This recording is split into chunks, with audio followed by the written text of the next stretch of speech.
Banking गुरु channel में आपका स्वागत है।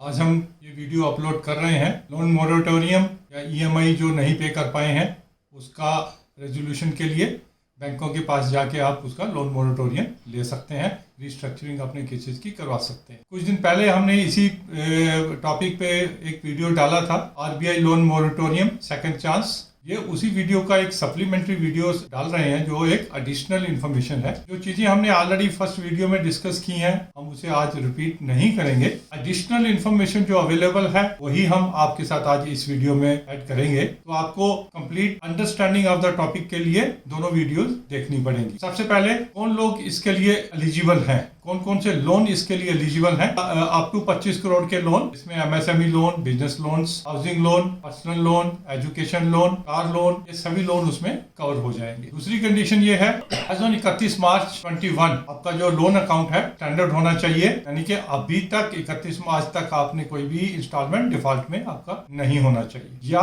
दूसरी कैटेगरी है कि आपका लोन डिफॉल्ट में था और फर्स्ट फेज में दैट इज लास्ट ईयर आपने बैंक से लोन रिस्ट्रक्चरिंग रीफेजमेंट ले रखी है, तब भी आप एलिजिबल हैं। सेकंड कंडीशन में जो मैक्सिमम बेनिफिट आपको मिलेगा वो है 2 साल का लोन मोरेटोरियम। अगर आपने पहले 2 साल का लोन मोरेटोरियम ले रखा है तो आप इसमें एलिजिबल नहीं है। अगर आपने 1 साल का लिया है तो आप एडिशनल 1 साल के लोन मोरेटोरियम के लिए एलिजिबल हो जाएंगे इसमें, जिसके लिए आपको दोबारा अप्लाई करना पड़ेगा। अब सबसे इंपॉर्टेंट इन्फॉर्मेशन कि आपको क्या प्रूफ करना है एलिजिबल होने के लिए। लास्ट ईयर जो अनाउंसमेंट थी उसमें ऑटोमेटिकली सभी एलिजिबल थे, आप अप्लाई करके उसको ले सकते थे। लेकिन अब आपको ये प्रूफ करना है कि आपका कोविड की वजह से इनकम जनरेशन जो है वो कम हुई है। अब उसके लिए जो जो चीजें हमें चाहिए, जो आपको बैंक मांगेगा, जो आपने देनी है वो है सबसे पहले तो आपका फरवरी 20 से आज की डेट में दैट इज मार्च 21 या उसके बाद आपकी सैलरी स्लिप में रिडक्शन होनी चाहिए। तो आपकी सैलरी उस समय थी और जो आज है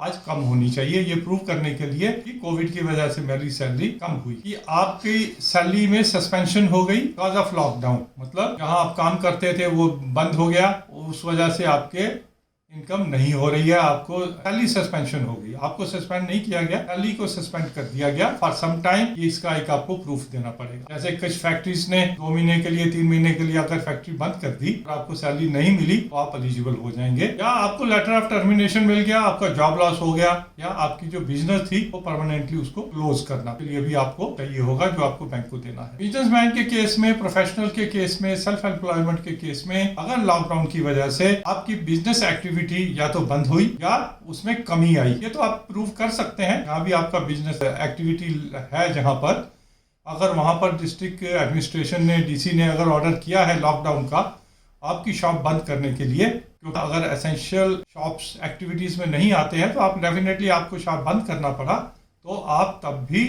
एलिजिबल हो जाएंगे। दूसरे मिसलेनियस टाइप की एक्टिविटीज जिसमें आपको प्रूव करना पड़ेगा कि आपका जो कैश फ्लो था वो अब रिड्यूस हो गया है या बंद हो गया है, उसके लिए भी आपको डॉक्यूमेंट्री एविडेंस देना पड़ेगा। एक एडिशनल इसमें जो डाला गया है कि अगर आपको कोरोना हो गया की वजह से आप इम्पैक्टेड रहे या आपके फैमिली मेंबर्स इस कोरोना की वजह से इम्पैक्टेड रहे, तब भी आप एलिजिबल हो जाए। और उसके लिए आपको अच्छा खासा एक्सपेंडिचर करना पड़ा जिसकी वजह से आप ईएमआई नहीं दे पा रहे हैं। कोरोना की वजह से आपके या आपके किसी फैमिली मेंबर को हॉस्पिटल में एडमिट करना पड़ा, हॉस्पिटलाइजेशन हुई, तब भी आप उसके लिए एलिजिबल हो जाएंगे। आप इन सब चीज़ों का आपको प्रूफ देना पड़ेगा बैंक को, ये सब चीज़ों प्रूव करने के लिए। अच्छी चीज़ है वो ये है कि जब हमारी इनकम कम हो जाती है और हम उसका रीफेजमेंट रिस्ट्रक्चरिंग अपने लोन की करवाते हैं तो जो ओरिजिनल पैरामीटर्स लोन सैंक्शन करने के रहते हैं, जैसे लोन टू वैल्यू LTV जिसे कहते हैं, EMI NMI जिसे कहते हैं, या टोटल लोन टेन्योर जो है उसको देखते हुए ये सारे हमारे डिस्टर्ब हो जाते हैं। तो इस बार बैंकों ने ये किया है कि उन्होंने इनको रिलैक्स कर दिया।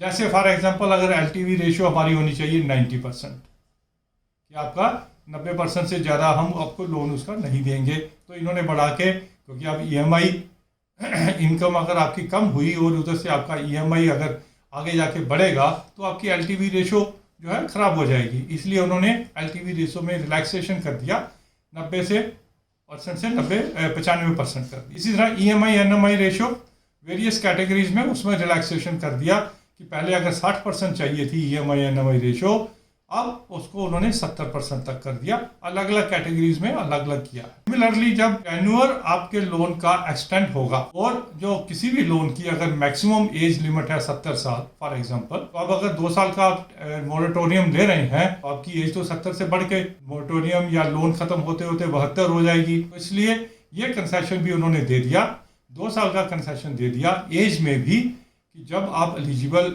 मोरेटोरियम आप देंगे तो आपकी एज जो नॉर्मल एलिजिबल लोन की एज रहती है वहाँ से 2 साल तक आगे एक्सटेंड हो सकती है।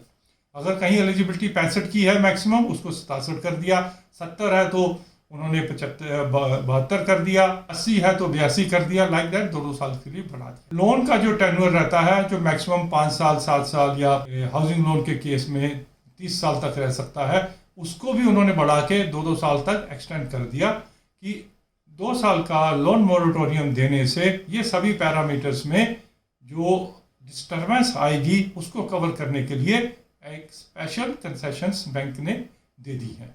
अब जब ये सब चीज़ें बैंक करेंगे तो ये भी एक फैक्ट है कि आपके अगर कैश फ्लो डिस्टर्ब हुए तो risk of your account becoming NPA बढ़ जाता है। उसकी वजह से बैंकों ने एडिशनल इंटरेस्ट चार्ज करने का भी सोचा है। जैसे state Bank of India 35 basis point 0.35% अगर आपका लोन रिस्ट्रक्चर वो करता है तो आपके एग्जिस्टिंग रेट ऑफ इंटरेस्ट से 0.35% वो ज़्यादा लेगा। लेकिन उसमें 2-3 कंसेशंस हैं कि अगर आपका हाउसिंग लोन 30 लाख तक है और आप अपना लोन रिस्ट्रक्चर करवा रहे हैं तो आपको एडिशनल 35 पैसे का एडिशनल इंटरेस्ट नहीं देना पड़ेगा। इसी तरह पर्सनल लोन्स हैं, अगर उसमें आपने 10 लाख तक का लोन लिया हुआ है तो आपका रेट ऑफ इंटरेस्ट नहीं बढ़ेगा। 10 लाख से ज्यादा है तो आपको 35 पैसे से रेट आपका बढ़ जाएगा। बाकी लोन्स के केस में भी सभी में 35 पैसे का बढ़ जाएगा। पर्सनल लोन और हाउसिंग लोन में 30 लाख तक के लिए नहीं बढ़ेगा, पर्सनल लोन में 10 लाख तक का नहीं बढ़ेगा। ये तो स्टेट बैंक ऑफ इंडिया ने जो अपनी पॉलिसी डिक्लेयर की है ये उन्होंने ये बताए हैं। इसी तरह डिफरेंट बैंक्स अपनी अपनी जो पॉलिसी बोर्ड अप्रूव पॉलिसी है वो डिक्लेयर करेंगे और उसके हिसाब से ही आप एलिजिबल बनेंगे। एक और अच्छी चीज स्टेट बैंक ऑफ इंडिया ने लास्ट टाइम भी की थी, this time also they are doing it, बाकी बैंक भी करेंगे।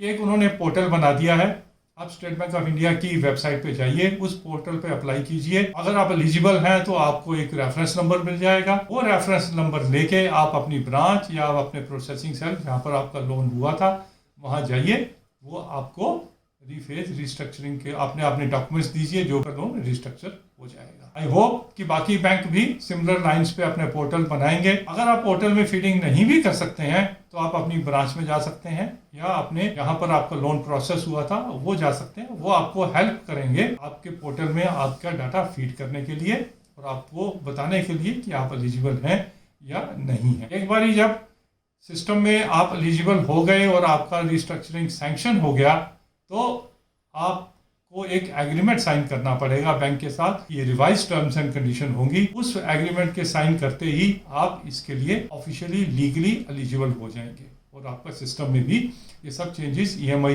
रिवाइज्ड EMI चेंज कर दी जाएगी, बाकी सब चीज़ें भी चेंज कर दी जाएगी। पिछले वीडियो में हमारे एक व्यूअर ने ये पूछा था कि लोन रिस्ट्रक्चरिंग और लोन रीफेजमेंट में क्या अंतर रहता है। हमने वैसे जवाब तो उनको दे दिया था, मैं यहाँ अपने बाकी सभी व्यूअर्स के लिए रिप्लाई कर देता हूँ। रीफेजमेंट में सिर्फ EMI का टेन्योर जो है उसको एक्सटेंड किया जाता है। आपकी अगर 5 साल है तो 6 साल कर दिया, या जो भी आपको कंसेशन मिलती है EMI के टेन्योर को चेंज करने में मिलती है।